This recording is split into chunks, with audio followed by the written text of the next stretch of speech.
Halo, salam dan bahagia Ibu dan Bapak Guru hebat. Semoga Ibu dan Bapak Guru senantiasa dalam keadaan sehat dan dapat terus belajar bersama. Kali ini kita akan mengulas materi tentang asas trikon, kontinu, konvergen, dan konsentris dalam pendidikan serta contoh penerapannya di dalam kelas agar kita dapat memahami tujuan dan asas pendidikan berdasarkan pemikiran Ki Hajar Dewantara. Mari kita ikuti bersama. Pendidikan adalah suatu proses yang dinamis. Pendidikan terus berubah dan berkembang sesuai dengan kondisi zaman dan juga kondisi murid. Jangan dibayangkan sistem pendidikan sebagai sebuah sistem besar yang hanya dapat dipikirkan dan diurus oleh para pakar dan penentu kebijakan di pusat. Sekolah atau bahkan kelas juga merupakan suatu sistem pendidikan dengan ruang lingkup yang kecil, namun merupakan ujung tombak berjalannya sistem pendidikan. Setiap sekolah memiliki kondisi dan permasalahan masing-masing, sehingga pengembangan satu sekolah dengan sekolah lain sangat beragam sesuai karakteristik lingkungannya. Misalnya, kondisi geografis Indonesia yang beragam mendorong proses pendidikan yang dinamis. Sekolah yang berada di lingkungan pantai dapat mengkontekstualkan proses pendidikannya sesuai dengan lingkungan pantai tempat murid tinggal, seperti menanam pohon bakau untuk mencegah abrasi pantai. Begitu pula sekolah yang berada di pegunungan. Guru dapat mengajak murid untuk menjaga pohon agar terhindar dari bahaya tanah longsor. Dengan demikian, guru memfasilitasi proses belajar murid sesuai dengan keadaan lingkungan murid dan potensi yang dimiliki, sehingga murid dapat melihat hubungan antara dirinya dengan lingkungan, masalah, serta potensi yang terhubung pada dirinya dengan proses pendidikan yang berjalan sangat dinamis.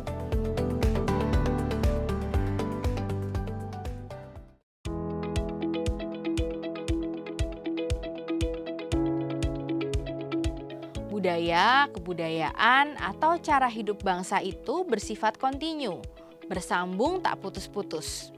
Dari zaman penjajahan sampai zaman kemerdekaan, perkembangan dan kemajuan kebudayaan serta cara hidup bangsa terus menerima pengaruh nilai-nilai baru. Proses pembelajaran sejatinya tidak pernah putus. Usaha sadar dan menikmati setiap proses belajar karena dilakukan sukarela.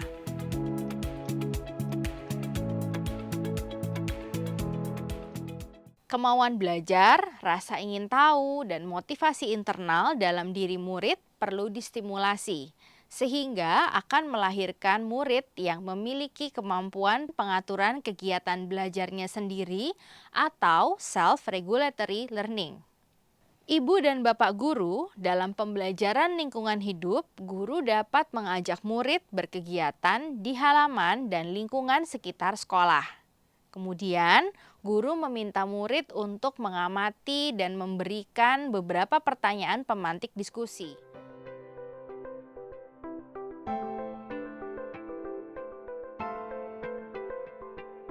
Harapannya, murid akan menjawab dengan berbagai macam hal yang bisa ditemui secara langsung, seperti pohon-pohon, pot bunga, tempat sampah, sampah yang tertinggal di halaman sekolah, atau bahkan menceritakan pengalaman di lingkungan rumahnya masing-masing.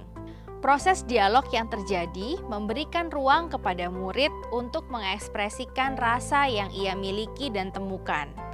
Kemudian, jika ada murid yang merasa tidak tertarik dengan lingkungan sekolah yang sedang dikunjungi, guru bisa berdialog mengenai lingkungan seperti apa yang ingin murid kunjungi dan menarik untuknya. Guru memfasilitasi murid untuk menentukan tujuan apa yang ingin dipelajari, memantau proses pembelajaran yang dilalui, dan membimbing murid untuk melakukan refleksi terhadap pengalaman belajar yang telah dilalui murid, agar ia dapat memahami hubungan dirinya dengan lingkungannya, peran dan tugasnya di dalam lingkungan tersebut, serta kontribusinya dalam menjaga lingkungan.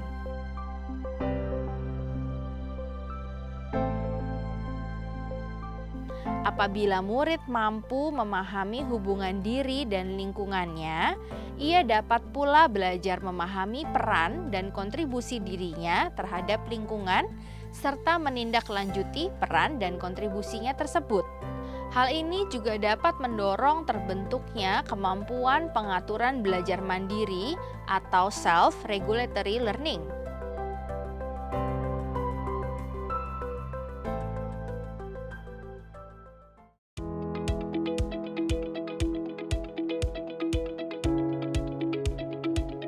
Pengembangan yang dilakukan dapat mengambil dari berbagai sumber di luar, bahkan dari praktek pendidikan di luar negeri. Seperti yang dilakukan oleh Ki Hajar Dewantara ketika mempelajari berbagai praktek pendidikan dunia. Misalnya Maria Montessori, Froebel, dan Rabindranath Tagore.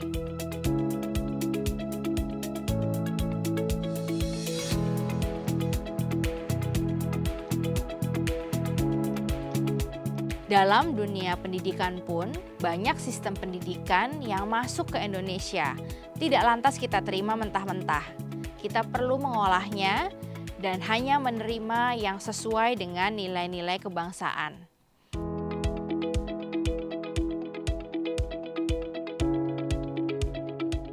Dalam hal ini, Ki Hajar Dewantara menggambarkan manusia sebagai titik kecil yang kemudian bersama dengan yang lain membentuk lingkaran besar atau keluarga dan menjadi lingkaran yang lebih besar lagi atau organisasi. Pengembangan pendidikan yang dilakukan harus tetap berdasarkan kepribadian kita sendiri.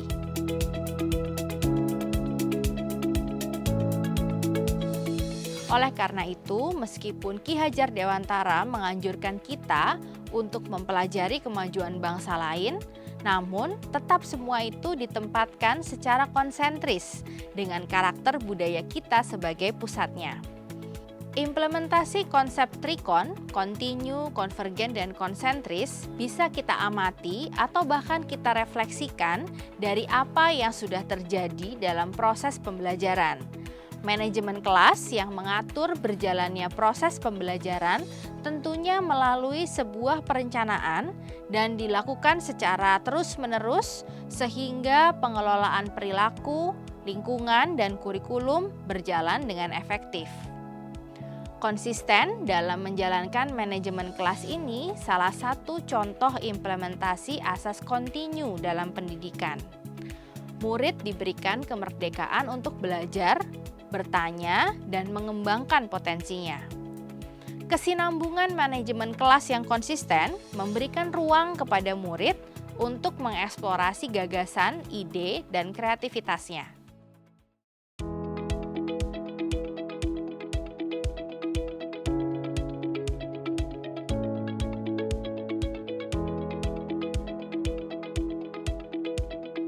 Seringkali pembelajaran STEAM ini dipahami sebagai pembelajaran menggunakan teknologi tinggi seperti robotik, komputasi, atau coding. Padahal bisa diartikan lebih luas seperti teknologi fermentasi tempe, teknologi pewarnaan batik, ataupun teknologi pengawetan makanan seperti pembuatan ikan asin atau ikan asap.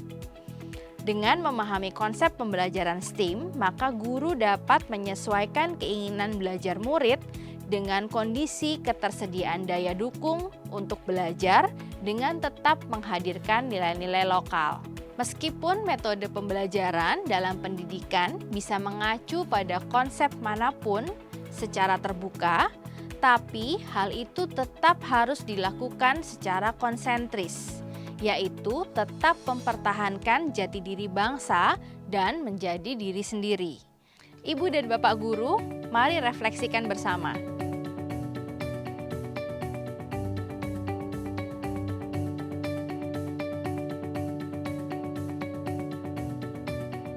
Selamat belajar Ibu dan Bapak Guru hebat, salam dan bahagia.